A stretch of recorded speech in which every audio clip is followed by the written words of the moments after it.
Okay, coño, man. Let's listen up, okay? I'm here with the He-Man Women's Haters Club. It's the world famous pain in the ass. You know how I do. The voice of reasonable doubt. Fucking my mans right here, Mouse Jones and Reek. From here on in, nothing goes down unless Mouse Jones involved and Reek goes down. Nothing goes down, no podcast, no nothing.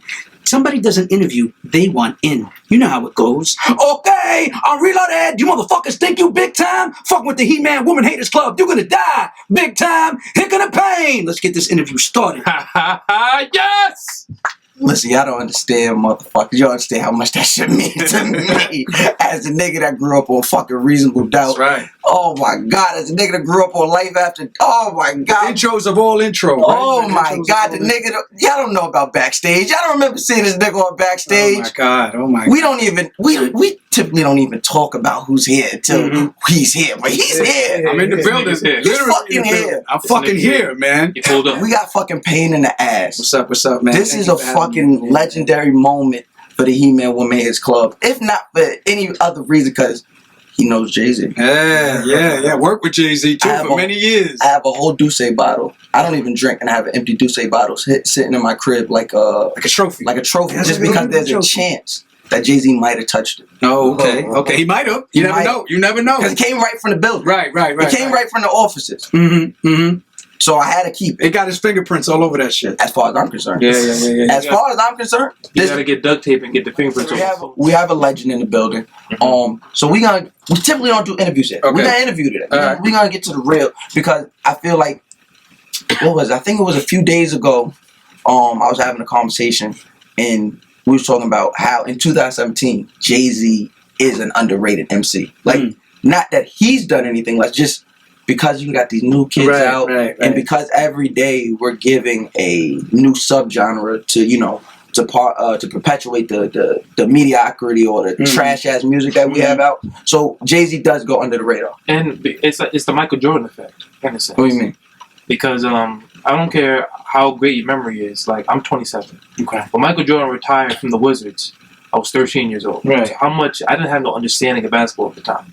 So you wear Jordan, you can see highlights, but you didn't watch when he was playing the day-to-day Celtics. basis. You didn't watch the 12 o'clock game. Of course. I mean the regular season game. You didn't watch. You just when you watch NBA TV, you watch the game where he had 55 against the Knicks. Like they always play like the same team. They always play the same. Yeah, but you don't see. So you more know of his legendary. You don't see like game 67 when they was you don't see the 10th. Yeah, you don't see him. You don't see them playing the Cavs for the third time of the season. Yeah, I mean, like you don't like the way you watch basketball now. Right. You wasn't watching that intensely when you're 13. And one thing about how early memory is, same thing with Jay-Z. Like although we understand lyricism and we understand sonics and things of that nature, and although like sports isn't like music where you can go back and listen, you don't listen with the same ear. Like I don't have the same appreciation for Black Moon that I might have if I was 38.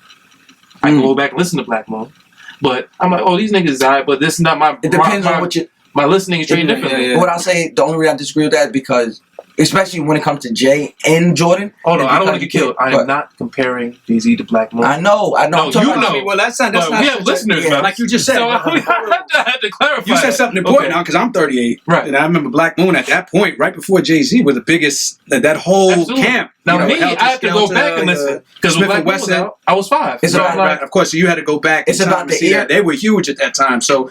There's nothing wrong with comparing them to me, but I'm sure, like I said, you got newer listeners. It's like if you wasn't there to live, and you have to go back, you don't have the feeling of like being like, "Oh, these." Well, you had to. That was like a case that you had to be there. Yeah, you definitely had to be. Like it's about the ear. It's about the ear you listen to. Like I always tell people, the reason I'm able to be as objective as I am with most music is because I don't have no expectations. Same reason I'm able to operate in life just so freely. I really don't have expectations. You get what I'm saying? Society definitely. You can't listen to music with expectations because you'll fuck it up. Which is why I'm always so pleased with Kendrick's music or whoever I like's music because like I don't have any expectation. I'm gonna press play. Right. Whatever it is, I'm gonna press play. So if you're going back to listen, because as much as my dad, I appreciate my dad, love my dad, as much as he hip hop schooled me and had raised me listening to the proper music, it was still different for me to hear it on my own. So one song I heard on my own without him giving me was I think the first record I heard on my own was Main Source, Walking Out the Door. Okay. Walking out the front door, right? I'm looking out the front door. Yeah. Big fire record, right? big record. And I'm like, big shout out to Large Professor. And I'm listening to it, and it's like yo, this is amazing. Yeah. I had no expectations. I don't have my dad's credence of course. this. Like I don't have something my dad gave me and said You found this it on need. you discovered it on You see your what I'm own. saying? So if you discovered listen it on back your to own. something like that, and I feel like if the kids did that, if the kids went back and just found a Jay-Z, don't listen to Reasonable Doubt. Listen to Volume 3 first, right? Listen to something somebody is not telling you is, yo, this is already great. Right. You get what I'm saying? Because then your ears already kind of You filtered. see how great this shit is. You see what I'm saying? So now you're listening with a bias, kind of. Right. Either you're gonna hear it and be like, "Oh, I see what everybody's talking about," or you're gonna hear it and say, Yeah, what the fuck is This is everyone not- talking about? what? Yeah, Like exactly. "Jiggy Error, what is this?" Of course. On my end, the first album that I consciously made the decision I'm about to go listen to this was Ludacris' first album. Now, niggas be like, Ludacris is your first album, but Ludacris, that was 2000. I was 10 Which years old. which one? The, You know what I the mean? debut album? or Incognito? back for the first 2000 was, time. back. So not okay. Yeah, Well, I back got for the hoes first in time. Like, different area codes. You know, that one. Hoes, that was was- Light District. That was the second one. What was Yeah. the first one? What's your Fantasy? favorite? Chicken and beer. Yeah, Chicken beer. So No, that's that's a second. later. Yeah, that's a later one. Chicken Beer, second album. Second or third? Back for the Second. first time. Second album. Back for the first time. Back That's to the what first time. Before that, it's Incognito. That's what Yes, fucking- nobody knows about that. What's your fantasy? And he had a Yeah, fantasy. use a hoe, and that shit right there. So I was like, yo, this nigga's my favorite rapper right now. Niggas like, nigga, you're not real hip hop. Well, but nigga, what was you doing when you was 10? You know what I mean? Exactly. Is that same type of thing? So I think if you're 17 right now, I mean, 10 years ago you were 7. 10 years ago was what? 2007. American Gangster came out. Yeah. That's a Know what I mean? later Jay-Z. And that's later Jay-Z. Yeah, So Why? you feel me? So I mean, it's all about the spectrum. My only question, the question I'm going to lead over this because it's the question that's been on my mind since 2007. Okay. Jay-Z doesn't release any singles. He just releases the whole project alongside that amazing movie. Yeah. Classic. There's no pain in the ass. How is pain in the ass not on American Gangster? Well, a lot of things changed like after Volume 3. What happened was like, Jay-Z's career is broken down in so many different parts. You know what I mean? You have the Reasonable Doubt era, which was now 21 years 21 ago years, in 96, Right. which was everything that he's been through up until that point. He was 27 years old in 96. So, it meant a lot to him. That's his baby. And for me to be the first voice that you hear on that is an honor in itself. You know what I mean? Because remember, I'm an intern at Rockefeller Records, circa 1995. And they just told I'm your voice, and it was like, yo, why don't you just talk on this? No, not even. I was just handing out flyers and stuff like that, and I got very upset with the business part of it. Because you think of the music business, you think fun, bitches, marijuana all over the place. You're living out your fantasy through this music, and then when you get to the setting and realize, oh, wait a minute, this is a real business model. You know what I mean? You have to do certain things. You have to go to the store for people. So I got very upset, and I just decided one day I was going to go in there and I just cursed somebody out. I say, yo, fuck you. I'm not going to the store for you. Expecting to get kicked out, of course. I'm like, they're going to kick you out, and you're going to get probably fucked up or whatever, you know what I mean? But I was ready for it. I was very angry at the time, you know what I mean? My life wasn't going that well. I was like 16 years old. My mom died when I was young. So, I loved the music and I was enthralled with it. So I was like, yo, fuck this. This shit is whack. It's fake. Like with the conversation we were having before. So when you but something funny happened, though. Something funny happened. As I cursed somebody out, expecting to get fucked up and thrown out, there was a silence. And then I heard somebody started laughing. And it was Biggs. Kareem Biggs. Yeah, shout out to Biggs. One of the owners of the company. So I just went off on it. And around that time, I was watching a lot of these gangster movies. Right. Scarface, all that. So I wanted to talk like a guy, like that all the time. So I started cursing these people out in that language. Right. And they was loving it. They was eating it up. Like, yo, they love this. Like, yo, Jay, check him out. Yo, curse out Jay. I was like, so I just started doing this shit. Like, oh. And then one thing that I saw that was funny is I started going on a rant. And I saw that he stopped and he paused for a minute. And he started like, I was like, what the fuck is he doing? He was mumbling to himself rhymes. Like I was kind of like hyping him up. Right. I was giving him that adrenaline rush. And then it was Biggs, God bless him, that said, yo, Jay, why don't we put him on the album? Because Reasonable Doubt at first is supposed to be a themed album. It's supposed to be like Jay-Z's on trial. This was in the shadows of the O.J. Simpson trial. I didn't know that. Yeah, we saw. Continue talking, please. No, we saw that on that 30 for 30 documentary. This is in the shadows of O.J. So everything is now trials, and O.J. I think everybody was having those themes. That O.J. moment. Yeah, they were having there was a lot of rap album back then that was super trial. Right, murder was the case and all that. Exactly. Well, he was. He was actually doing it. Yeah. But you know what I'm saying? They were on that tip. Yeah. So Reasonable Doubt was going to be Jay-Z's going to be on trial for being the illest MC, the illest MC in the game. You know what I mean? So then I kind of came in and I kind of like changed the whole plans. Right. We turned it into a gangster album. I see it as a movie. Yeah. I see all of Jay-Z's albums to me that I've been on as a movie, and I'm the narrator of it. You know what I mean? Like Carlito. So here's me in a joint walking through. I wanted to be that voice of his. You know what I mean? Yeah. Well, he's rhyming, but I'm describing the scene. Right. So here's me in Brooklyn trying to make some money. You wasn't Mizzle. Mizzle? Like on Cameron's album, like the crackhead Mizzle. No. No, we're not just fucking painting ass like that. I don't even know who Mizzle is, but that's You not gotta me. listen to Purple Haze. Listen to Purple Haze. There's a similarity there, though. That's Is what I'm there? saying. Listen to Purple Haze when you get home. You'll see. No, because Okay, I'll check it out. Mizzle was comic relief, and he was even as a personality on the album, he was still like a joke of it. He's the Fiend. Right. And there's nothing wrong with that. Like there's nothing wrong with that. To me, this is how I interpreted it growing up, and every time I listen to the album, this is how I interpret it whenever I hear his voice. It's like, it's Jay-Z's conscience. Right. That's exactly That's what it, to me personally, that's how it sounds. And no disrespect, big shout out to Mizzle. That's what he was doing good, you know, because I mean, Well, he wasn't the conscience. We had people do that before, like on Nori's album with Animal Cub. Yes, and remember he was like a delivery man that came in. You had people to do that, but to me, it was very serious. Like the skits or the voiceovers on those albums are rally calls. They're what Jay-Z is thinking. When I say that, okay, I'm reloading. You motherfuckers think you big time. Fucking with Jay-Z, you're gonna die big time. It was a message. It was a message to the industry. That's really what it was. Because you got to remember, at that time, being 27, that's crazy. I can hear the beat right now. Right, coming in that Brooklyn's finest joint. But you got to remember, in 1996. Circa 1996, he's 27 years old. He's done all this street stuff. He was trying to get a deal for a while, and it didn't happen. So there was a lot of animosity towards the industry. And that's why I think Pain in the Ass fit well in that mold. Right. That fuck you, cursing those people out. The reason I didn't get kicked out or get fucked up was because that was the same attitude and mentality that everybody at that office had. So at that point, they couldn't even look at you as the dojo no more. They like, oh no, he like us. Right, exactly. And then it turned into a thing where like, yo, be our mouthpiece. Fuck these people. These are all people that didn't want to sign Jay. So I started wilding out. I started wilding out within the business. You know what I mean? Giving people the business. So whenever they want to fuck with somebody, because now Jay was getting hot, people would now start to come on board. Yo, Pain, take care of that. So I would just fuck with people. You know what I mean? Whatever, harass them, this and that.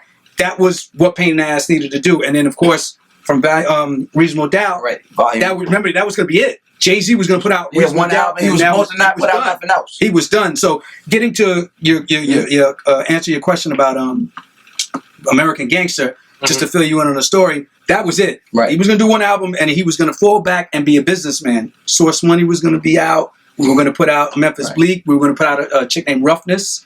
And then... Roughness was on Rockefeller. Yo, my dad has a Roughness... what is it, like a promotional only single of hers? She was dope. That's crazy. She had that little young MA kind of thing going on back then. You know what I'm saying? Ninth Circuit. Early lesbianism. Right, early lesbian. No, she wasn't a lesbian. She wasn't.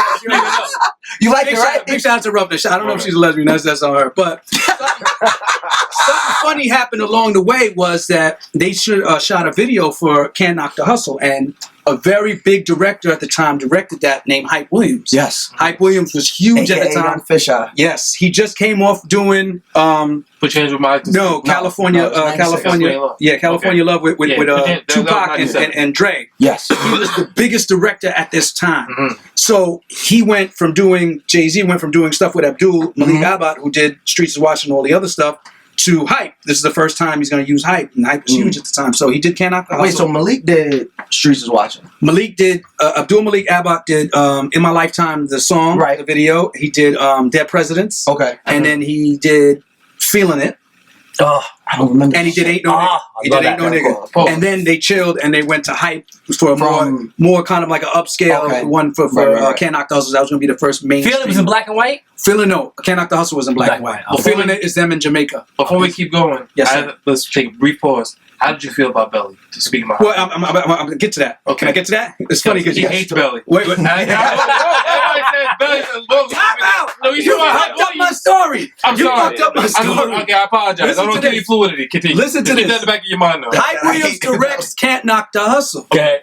I'm in that video dancing on the table. Yep. Yeah. The only reason I'm in that video dancing on the table is because Hype wasn't going to put me in the video, and I got very upset, and I started doing the wilding out thing. So we were ready to go, wilding out. Somebody runs up. I thought I was going to get in trouble. It was the video program director at Rockefeller. She says, Hype Williams wants you in this video. He wants you to put on a suit, and he wants you to go on the table and dance. So I was like, all right, fuck it. So I remember I came in, everybody's clapping. I danced on the table. I remember after the video shoot, he comes up to me. I was like, yo, what are we going to do with you? I was like, I don't know. He's like, give me your number. I was like, all right. 6 months later, he calls me up. This is December of 96. Yo, Payne, I just finished writing this part for you in this movie. You're going to be the next Robert De Niro. I need you to go cut your hair. I'm going to throw you in this movie. Nas is going to be in it. Puff and Puffy's going to be in it. I think at the time, I'm not sure.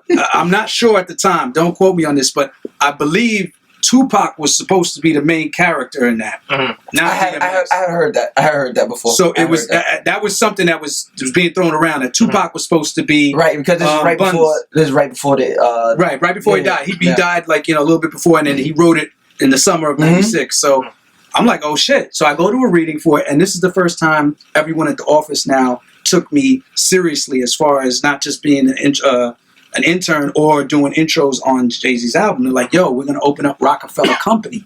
We want you to be the first artist. So Damon and Jay was my manager at the time, and I was going to be in this movie Belly. So I go to a reading for it. Everybody's there. I remember the dude from Menace Society's there to play Kane. Tyrant Turner.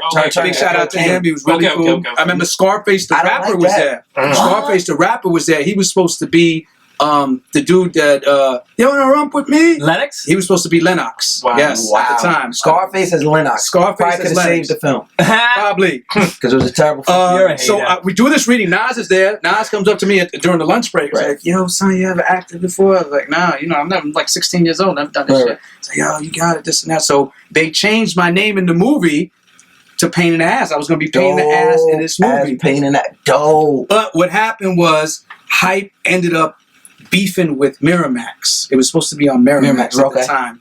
And they were wanting him to cut the budget. So he ended up cutting out a lot of characters. And to answer your question of why he don't like it, my character was supposed to be a very elaborate character in the piece. I was supposed to be the guy at the beginning that takes the car. Okay. And at the end, I was supposed to be the same dude that beats up Tommy's girlfriend and gets killed. Yeah. And it was going to be a lot of different things that were going to go on. When I read the script, I would have branched out. When I read the script, I was like, yo, this is amazing. Right. And it had 4 different endings, and it was going to be 4 different endings in different markets. So one, he dies, Tommy gets killed. Another one, he kills the Reverend. And another one, he was supposed to, whatever. But he ended up cutting out my part, and I remember I was so upset. And like, to answer the question about the belly being like, why? I believe he even to this day will tell you he was very upset with the final outcome. He should. That shit was he was very upset with the final. It should have been much bigger. Definitely. No, hold on, Payne.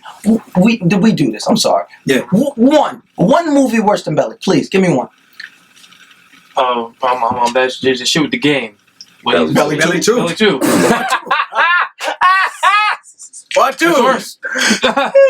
Genius. He's a genius. Stand corrected. It was still Belly though. Belly 2 might have been a little bit better than Belly. Belly Sorry. 2. I was gonna say Belly 2. If Belly 2 didn't look like it was filmed on an iPhone, it would have been. It would have been better. I'll give you another one. So? What didn't you like about Belly? Okay, so I see it as it comes out. I see it, live in action as on a bootleg. It looked like it's just like a long music video. Okay.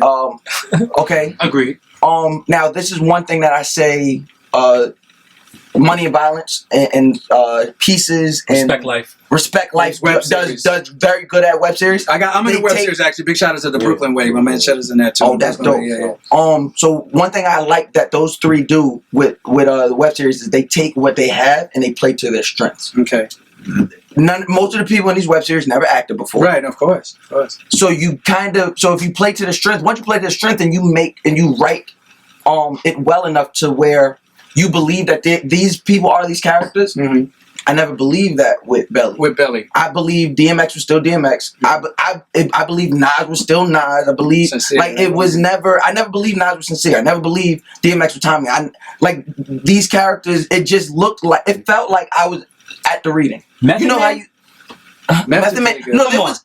If you want me to say, if you want me to say there's shining moments, if you want me to say there's shining moments, yes, there's shining moments. But that movie was full of people who can't act and they were main characters, and it showed that they can't act. Right. And it never made me believe that this was anything other than. Well, one thing you got to remember too. Remember it's timing too. We're talking about this was circa 1996. He wrote it in '97. They filmed it and it came out to '98. Right. Super gangster. That was super gangster. It was for Hype to do that. For Hype to go from being a video director. Big shout out to Hype Williams. I always love him for what he did for me and getting me in that. And I would have definitely loved to have been in that. Right. I mean, he still had to. It actually changed my life because every time now I do something, I never tell anybody anything because I remember how excited I was. Right. I was like, yo, I'm about to do this movie with Nas. He'll tell you I'm the same way. I'm the same way. I don't say nothing no more. I've turned it into like, kind of like a sickness because someone will ask me, well, what did you just do? I won't say shit. No. Let them tell me. Yeah. Because that was so embarrassing to tell people around the neighborhood, yo, I'm about to do this movie, and then this shit come out and I'm not in it. But I'll never forget what he did for me that to take me to that next level in Rockefeller. Because that's the first time they really took me seriously as an artist. Right. And I was, like I said, the first non-rapper that was in that circle. And it led me to be in Streets Is Watching, which changed my whole career. Which shout out to Chris Williams, shout out to comedian Chris. That's like one of my big homies in comedy. He was in it. That's him.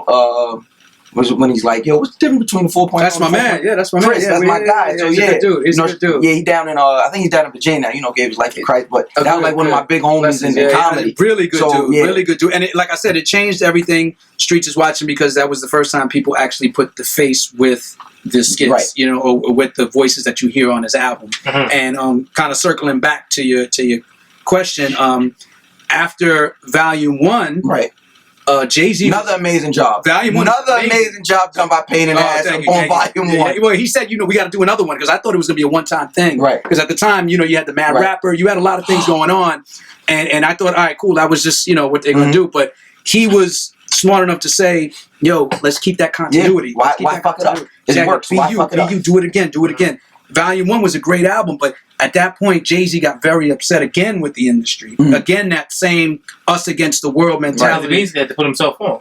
Well, what happened was, after Biggie died, he was going to be the next artist from New York, and they chose kind of like, it was a dope album. Volume 1 was such a hard album, probably one of the best albums he's ever made. I still say that. The only thing is that he was doing what eventually would lead him to be great. Yeah. He would make a hard album, and then he would make like maybe 1 or 2 radio-friendly songs. But what they did wrong... Sunshine on it, right? Sunshine and You Belong to the City. That's what they chose. Because that was what was hot at the time. They could have dropped Imaginary Player. No, but this is what made it great. I'm glad they did that because in doing that, Jay got so upset, Damon got so upset, but like, yo, Jay's not that artist. And then again, Hype ended up doing a video for Sunshine where Jay didn't like the way he looked. At all. And that changed everything because at that point, he decided, yo, fuck this, I'm out. I'm done. I'm going to do one more album and I'm finished. You know what? Matter of fact, let's put out Streets Is Watching the movie and put out all the hot singles. And that's what they did. Yep. And it changed the whole game. It really changed Jay-Z's career. Streets Is Watching the movie changed Jay. Streets Is Watching the movie on there. You'll see I'm the first one to see on there. You know what I mean? That was filmed in Marcy Projects, right in the hood. Yeah. We took away all the glitz and the glamour, and what it did is ushered in a new style of hip-hop. Right. It ushered in that street hip-hop, leading the way for DMX, Cam, all these artists that are from the streets. Really, it stems from that. Then he puts out Volume 2, and we go at it again. He said, I need you on Volume 2. I end up doing the Fuck You Pay Me joint on there and more expanded on there. The Fuck You Pay Me is probably one of my favorite skits that I've done on Jay-Z's any of his projects. I love that one because I'll never forget when I brought it to him, the idea like, yo, this is what I want to do. This really just speaks of you. This is who the fuck you are. Again, he did that. Nobody buying your singles? Fuck you, pay me. So now the guy's working for Jay-Z. Any problems, he can go to Jay-Z. Trouble writing a song, he can call Jay-Z. But now the guy's got to come up with Jay-Z's money every week, no matter what. Ain't selling records? Fuck you, pay me. Oh, you want him in your video? Fuck you, pay me. No one's coming to your podcast. Fuck you, pay me. That's a fact. When you can't buy another dollar for the label, you can't buy another single in the stores. Oh man, Mouse Jones and Reek light a match. Put your other fucking shitty podcast on fire, motherfucker. Bitch. Yo, we got mad drops out here. Oh my god. Yo, but Volume 2 he was gonna end. That was it. He was gonna finish off. Okay. But due to the success of Volume 2, he decided to put out Volume 3 because it sold so much. He wanted to capitalize on it. And that was it. Volume 3 was done, and he was finished. He was gonna fall back and be a businessman, but he put out a record called Big Pimpin'. And that changed his whole career. Shout out to UGK. Because, yeah, big shout out to UGK. But what it did is it got him in the white circles. Yeah. And he said, "Yo, I can't stop now." It was in that perfect. It was that perfect merging because there was TRL. Right. TRL really pushed that. I tell people something. TRL really pushed that. The success of like Party Up. Yes. Really pushed that. So now once it was. White people were always buying rap music, but at that time it was like, well, all it takes is one hit. Yeah, you are one hit away from getting into that different demographic. What made Jay-Z great was consistency. Once you back up those hits with other hits, now they're fucking with you hard body. So what happened with Jay-Z is Volume 3, he was done, and that was it for Jay-Z. And as a matter of fact, the Rock La Familia album was supposed to be a compilation album of all the other artists on Rockefeller. That's why that album... What, 1-900 Hustler? Yes, that's why that album has more of everybody on it. Yeah. But what happened was Jay got in the zone again. Yep. And it was last minute. That's why I wasn't on that album. I wasn't on that album because of the fact of it was a last minute album, and then from there his career just took on a different trajectory. He didn't use the pain in the ass, but they were different stories as well. Right. Although Threats, one of my favorite Jay-Z records in the world, top 5 Jay-Z records for me. Top 5 Jay-Z. You didn't need Cedric to entertain. That wasn't that Cedric? I had to be it wasn't Cedric. It wasn't Cedric. I know for a fact was it Old Dirty at first, right? Old Dirty was saying, "Yo, Threats." I don't know who it is, but I think it's Dirty. It's not Cedric, bro. It's not. Look it up. It's Old Dirty Bastard. I'm sure it might be Old Dirty, but I know for a fact not Cedric because I thought it was Cedric, and I was like, no, it's not Cedric. But I would have wanted. I know I'm a hip hopster, and I'll get biased. I know it's like an old nigga trapping me, but I would have much rather hear Pain in the Ass on the album that's perceived to be Jay's last album. I would have much rather hear Pain in the Ass. Well, I will say this. I will say this to you, Mouse. I will say this to you. Then Great Value, Cedric, and Zeta. I will say this, Mouse, and I will tell you, Reek, and I will tell everybody in this room. One thing with Jay-Z and Pain in the Ass that I will always say is I am the alpha. Just tell me. You say you think you know. I am the beginning and I am the end. That's a fact. I started it off, and I will end it whenever it does officially end. You know what I mean? Right. To me, it's a beautiful, big, fine piece. Right. When I say piece, I mean like a movie or like a Sopranos television show. Whatever started it, all the answers will be answered at the end. I would like to see. I will be there at the end. Trust me, I'm not putting anything out there. I'm not saying I did anything. No. But I don't want to give it away. I don't want to give it away, but I will be there at the end. But what I want to know is, wow, it was a great concert. What I want to know is, so you say you start at 16. How do you even get in front of Rockefeller? How you even at 16 years old? How you even? It was Cedric. It was Cedric. Shout out to Kyle. He's How right. the fuck? I might not say it's research. That's executive producer right there. There you go, Kyle. There's one. No Kerby Cups. No Kerby Cups. He had one job, son. He did it well, though. Yeah, no, he didn't. That's not the one job. He didn't say that. Because this clown. Yeah, it's not the clown. He's trying to have you with the Kerby. Actually, it's kind of funny. You look like Kerby. We're gonna show you Kerby. You look a little bit like Kerby. I want to see Kerby. But yeah. So how do you get introduced to Rockefeller? What gets you over there before you even speak or curse people out? What gets you in front of Rockefeller? Me and my friend from the neighborhood. I come from Queens. I'm originally from Queens, Flushing, Queens. So me and my man were rolling together, and he wanted to be a DJ. So this is back in 1995. He's like, "Yo, I'm going to DJ school and all this." And I've always been a big fan of hip hop. Yeah. So he's like, "I got this opportunity through another DJ that a promotion company needed somebody to go out there and hand out flyers. Right. Come with me to this interview." So I go with him to the interview, and the guy who's going to interview him. Like a job interview? Yeah, like a job interview. Okay. Like actual job interview. So the guy that's going to hire him, I guess, sees me sitting waiting for him in the waiting room. Was like, "Yo, you too, come on in." Wow. This guy's name was Ray Herbert. Big shout out to Ray Herbert. So I end up going into the room, and my man, when I walk in, is looking at me, "What the fuck are you doing here? You know, it's supposed to be my job interview." But he's like, "Yo, this is what the job is. I need y'all to go out there and hand out flyers. This is in the summer of 1995. Okay. I want you to go out there and promote." Street team. Now, before you finish, give us what's Queens, what's New York, like 1995, summer 1995. Summer of 95. This is summer 95. What's going on in your vision? What's going on in your summer 95?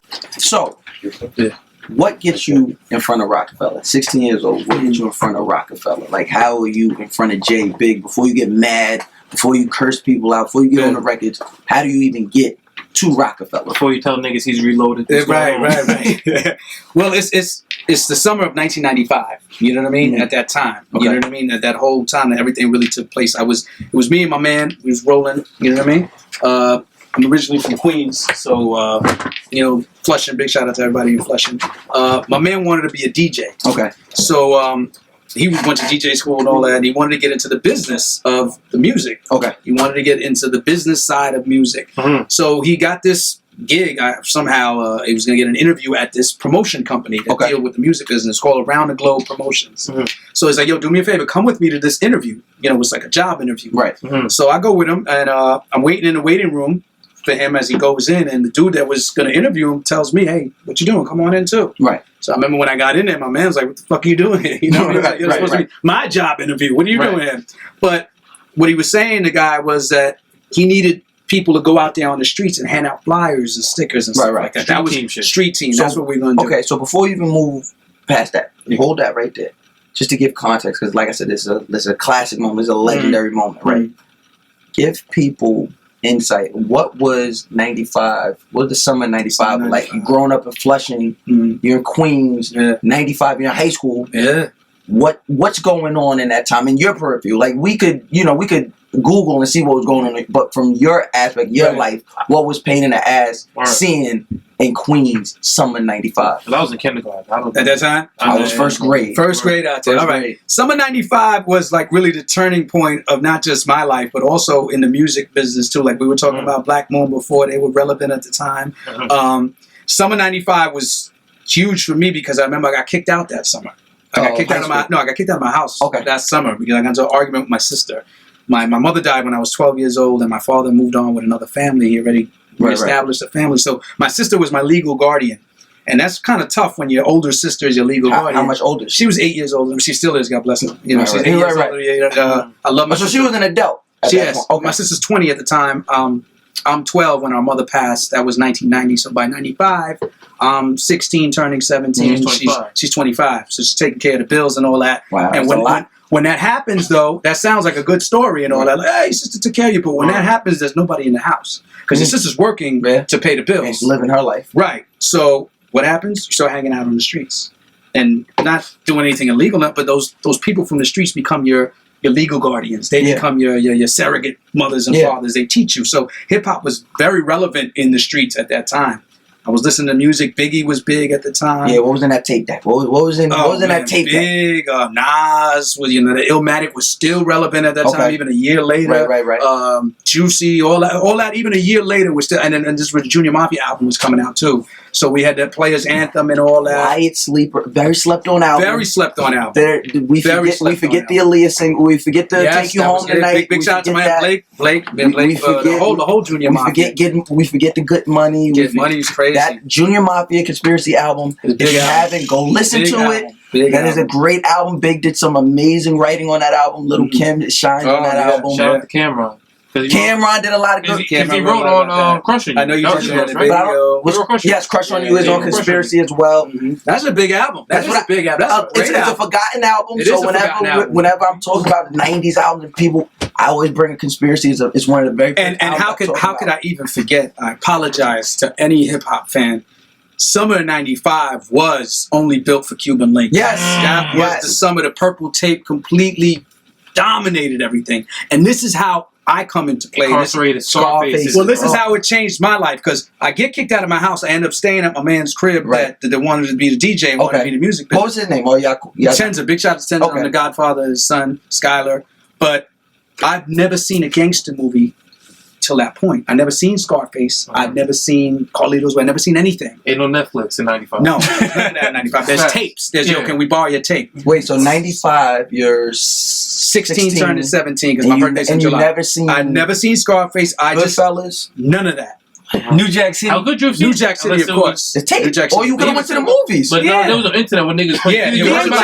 It wasn't like now where you could just find it. Yeah. Your man had it, or you had to go to the Blockbuster and buy it. Or rent man. Not back then. It wasn't like that. Not for VHS. This was all VHS. Remember, no DVD. Okay. So what changes my life completely is that purple tape. because I keep playing Criminology. Yes. And I keep hearing my friend go, I told you a long time ago, you little monkey fuck. Hey, who the fuck you think you're talking to, man? We kept rewinding that over and over again. And that was the prequel to Pain in the Ass on Jay-Z because we like that part so much. I mean, the song is incredible. They kill it. But yo, play that shit over again. Tenza played it over again. I told you a long time ago. I was like, yo, where the fuck is that from? He's like, it's from Scarface. You never seen it? I was like, no. So remember, I kicked out of my house so you could chill all night long. You know, just you're at your man's crib. So we would chill in the park all night, listening to Stretch Armstrong, Bobito on Thursday, taping that shit, and we would just rewind the purple tape. So finally, eventually, it's like, yo, listen, you got to see Scarface. Sub question. Yeah. Before you get to Scarface, why is that considered a Raekwon album and not a duo album? Because it's Raekwon featured. But it was as much Ghostface as it was Raekwon. Well, you got to remember with Wu-Tang, it's 9 individuals in one group. I understand. So it's the group, but no, it's the group, but then they all individually got signed to different companies. Okay. RZA was so smart and so business savvy. Spread out the money. Old Dirty Bastards on Elektra, Method Man's on Def Jam, and Loud decided to keep Raekwon. That's his album. Yeah. But he wants to rock with his man off of the success of Can It Be That It Was All So Simple. Because I personally think that collabo between him and Inspector Deck on Cream is crazy. I think they made a good pair. Or a good duo, but it's just something about him and you know why I don't get they rap alike. They're both they're like similar rhyme. Yeah, because I didn't know because for the longest I would get them mixed up listening to Cream. I would think that Raekwon's verse was Inspector Deck's verse, and then vice versa. Until one day I was like, until I seen the video, I was like, that's Inspector Deck is abomatomically, right? No, that's abomatomically. That's Inspector Deck. Jizza. That is not Jizza. No. Inspector Deck. Abomatomically. That's like Kyle. That is, yeah. Let's get research on that. High privacy. You might fuck up the show again. Lyrics keep dropping on bombs and robbery. I believe it is free with the lottery. Because Jizza's gonna be free with the lottery. Jizza's definitely not Inspector Deck. I know that's dope. And what's dope about them is that they were both out before Wu-Tang. The RZA and the Jizza. Right. They already were artists themselves when they came. They're like Sub-Zero and Scorpion. Right. They're dope. They're just so dope. But to answer your question, I guess the connection between them on Can It Be That Was All So Simple, they both killed it. Right. Right again. He wanted his man on there. It was Inspector Deck. I was right again. Pull that right again. Too. Ding. We need to know hip hop though. Continue. Look at your thing. Were you in kindergarten back then? You know more than I do. I was like fucking 17 years old. Always tell me I don't know hip hop. No, you did your thing on that one. That was good one. I'm 2 for 2 by the way. I'm 0 for 2. How about that? I'm 0 for. I'm not. It's not that I just didn't even know. I'm wrong. Yeah, like straight up flat out wrong. This doesn't happen. I'm wrong. Shit. But I'm throwing off. I got somebody I looked up to. But you stole my Scarface. I don't want to fuck up the floor. So yeah, no. But back to that point where it blends in is like I guess it made more sense with him and Tony Starks on that to introduce them as Raekwon featuring Ghostface as opposed to them being a pair. Yeah, exactly. Okay. And then Ghostface ended up getting signed to another company, and that's all the hits he got. Big shout out to the Wu-Tang. Right. So off of that song, it's like, yo, you gotta hear or see the movie Scarface. So I'd never seen it. So our other man Jason had it on a tape, VHS, and it was 2 tapes. Yeah. Yes, it is. Back then, it was 2 tapes. I still got. I have 2 tapes. Another overrated movie. And he didn't want to part with it. He didn't want to part with it because he said he watched it every night to go to sleep. So he goes, I can't lend you Scarface because it's 2 tapes. I'll give you Carlito's Way. And that changed my whole life. My favorite movie. It changed my whole life because that day we watched the movie together. He ended up falling asleep. I watched it 4 times. Did you watch the second one we did it? I'll tell you a story about that. Okay. You always do that with the movie things to me. So the part 2. There's always a part 2 in that. I mean, no, but my man went to Target to buy Carlito's Way 2 when he was in high school. That's what just. I was supposed to be in Carlito's Way 2. So here's the best thing about Carlito's Way 2 is Fab's mixtape.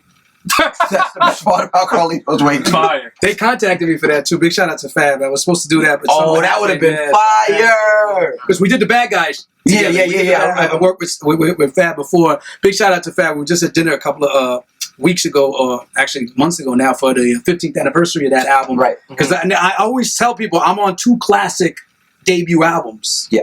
I'm on Reasonable Doubt. I'm on Ghetto Fab. Yeah. Ghetto Fab is a very underrated, very underrated album. You little fucktards that just started listening to music, you motherfuckers that YouTube DJ academic type motherfuckers. Y'all don't know about that. Go listen to you don't.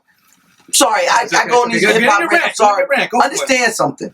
You motherfuckers can't slander Fab the way we can slander Fab. Because we were disappointed. Fab used to be one of my favorite rappers until he said suicide. You don't understand the hurt. Y'all just met Fab at suicide. So when we're slandering him, don't you little young motherfuckers jump in. You understand me? Fuck you. They can't do them folks, to hit them folks to holler back younger. They're not gonna. You can't hit the folks. They holler back younger. They're like, what the fuck is this? I can't catch it. I can't put my forearms to this. You don't remember. You don't have. You little motherfuckers didn't have. I'm sorry. I even forgot. And then also, big shout out to my man Memphis Bleak. I'm on that classic debut album. Yeah, that qualifies as a classic. That's a classic, man. Yes, that qualifies as a classic. Bleak is a very underrated artist. Let me tell you, everybody. How about this? Everybody's debut album on Rockefeller is a classic. Yeah, no, I'm going on, and I'm talking about original Rockefeller, not subset Rockefeller. Right. That's it. Everybody from Rockefeller has a classic debut album. Freeway. Beanie Siegel, Jay-Z, even Emil, Kanye. Even Emil got some hits on hers. I'm not gonna call that a classic. She got some hits on that. But that dropped on Rockefeller? That was on Rockefeller. Wait. And that was the introduction, really, of Jay-Z and Beyonce was on that. Hold on, Payne. There you go. I gotta make it linear again. I have the mind like I'm listening to it and I'm not on it. You were saying you were listening to Carlito's Way and it changed your life. I cut you off. You watched Carlito's Way. You watched it 4 times. I watched it 4 times. I cut you off talking about Carlito's Way. And here's how everything changed. Because that next morning or whatever, the next day, when he wakes up, Tenza, I said, yo, that movie was insane. When he's talking like somebody's pulling me close to the ground. I ain't panicked. I've been here before. Seems like only yesterday when I was up in the joint. Got shot on 103rd Street. I was like, yo, that part when he did that, and he looked me dead in my eye, and he changed my life. He said, yo, that doesn't sound anything like him. And it pissed me the fuck off. I was so angry that he said that to me. And I went back and I kept watching the movie because I liked it. I wanted to study that guy's voice to a T. And then after that, of course, I watched Scarface for the first time. Like, oh, look, I could do that voice too. You know, we're just talking like that. And he, again, said the same thing. You don't sound anything like it. But it made me want to go perfect. Well, this is obviously the first time because now, you know, us hearing you sound, so it's hard for me to be like, wait, what? But I needed that. I needed that. And I think a lot of people that are watching this, I want to give you that advice. You need that. A battery takes a positive and a negative charge for it to work. You need some negativity sometimes, and that's what Rockefeller was. It was the negativity of him not getting that record deal. That said, "Fuck you." The same thing I said in that office, '96, was that mentality. Like, yo, yeah, fuck you. Like you just said right now to them. Facts. That's really what hip hop is. And that's what's so great about great about the web series and Belly, which what made Belly great is like, you're right, they aren't actors. Not at all. But it's a fuck you to Hollywood. Fuck you. And that part is, like I said, that's we're a not gonna hip hop moment. It is. But but as a movie, as a movie, as a movie itself, as a moment, it's very good. You got to remember where hip hop stems from, or how it stems from. It started from a bunch of dudes in the Bronx that were discotheque DJs that wanted their peoples to come to the discos, but they didn't have the proper attire. To get in, They maybe didn't have enough money to get into these spots, or you had these Studio 54 kind of like Steve Rebell that only letting cool people in. Cultural outcasts. Right. People from our hood aren't considered cool. Right. So what do? They do the next best thing. They're like, you know what? Fuck the discotheques. Let's put on a party right here in the hood. Matter of fact, I'm gonna light up the turntables to the lamp. You know what? When we at these discos, they be playing some kind of whack music, but I like the break beats part of them. Let's just play that part. And here, take the mic real quick. Just talk about me. Talk about how ill of a DJ I am. That's how hip hop started. It was a fuck you to the disco. My name is Joe, and here we go. And I got time, and I got the it led to they used to fight for building blocks. Now we fight for blocks for buildings. Like, it's insane. It's insane. That is the evolution of what Jay-Z eventually did at this pinnacle. And to answer your question of why he's not relevant, maybe an underrated rapper at this stage is because the evolution has went up and then it went down a little bit. And that's not degrading or disrespecting any artist out there now. It's just the climate right now is not warranted for that. It's Jay-Z, dance music. Exactly. Right now, we're in a climate of dance music. They're back at the discotheques. And they eventually will lead to that.